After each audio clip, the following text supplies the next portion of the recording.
Magandang araw guys. Ito po kami. Ako po si Uragon TV.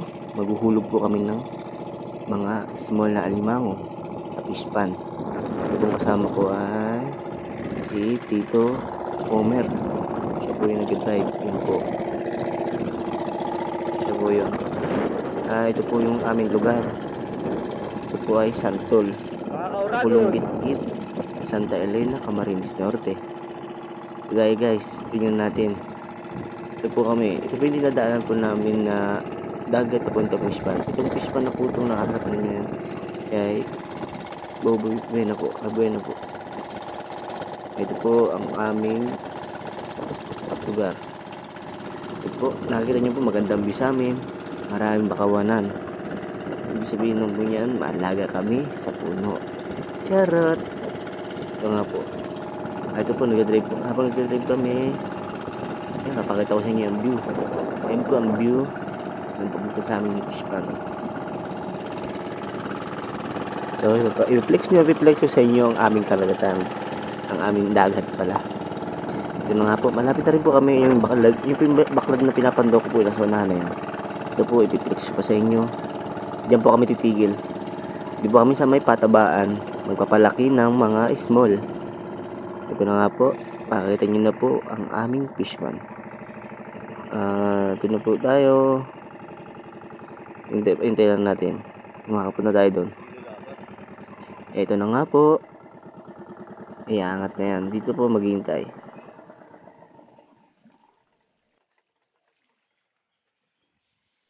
Papunta na tayo. Mga Kauragon TV. Ito na nga po, papunta po kami doon sa huhulugan namin. Ito po yung hulugan ng maliliit na katang. Ito po isang ito. Sa gilid yan. Mamaya papakita ko sa inyo papunta doon. Paano namin ihuhulog ang mga small na to. Ito nga po. Pasensya na, magulo ang pagbibideo. At ako'y naglalakad. Wala akong handle. Wala akong pang handle. Ito na nga po. Sana sariling sikap na lang po ang pagbibideo natin na yan. Ito na nga po. Doon sa may kabila na yun. Yung kabilang yun. Doon po tayo maghuhulog. Ito na po. Kung paano natin ihulog, kapakita ko sa inyo. Guys, pasensya na kung sobrang talagang gulo ng pagbibideo. Kapakita ko na po. Ang una pong ihuhulog ay ang lapu. Yung lapong maliliit po. Ayun na po, yung nahagis na yun, oh. Ganyan lang po. Diba? Para lang binato. Pero malaki po yan.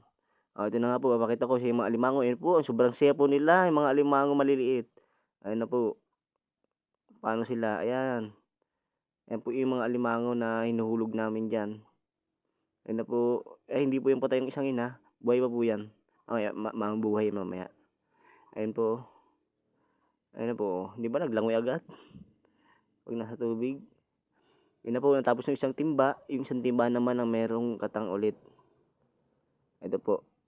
Ayun na nga po yun. Ito po, yun. Bakla. Yan po ay mga lugon pa po. Parang lugon, luno. Kung tawagin, luno pa. Ayun po, yung iba payat. Kahit malalaki na po yan, luno pa kasi ho. Ano po. Tatanggalin yung tali para siya ay makakain at maayos. Mutik pang malaglag. Pero di masakit makagat kasi luno pa. Mahina pa ang pwersa nila. Yung mga matitigas po, yung mga yun po yung malalakas mga agat. Ayun po, para lang nagbabato tayo ng bato dyan. Ayan nga po, ito na, pakita po yung pagpaalpas.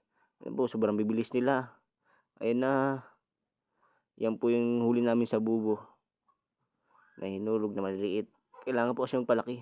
Ayun po yung hinulugan namin. Hanggang dun sa dulo. Salamat po.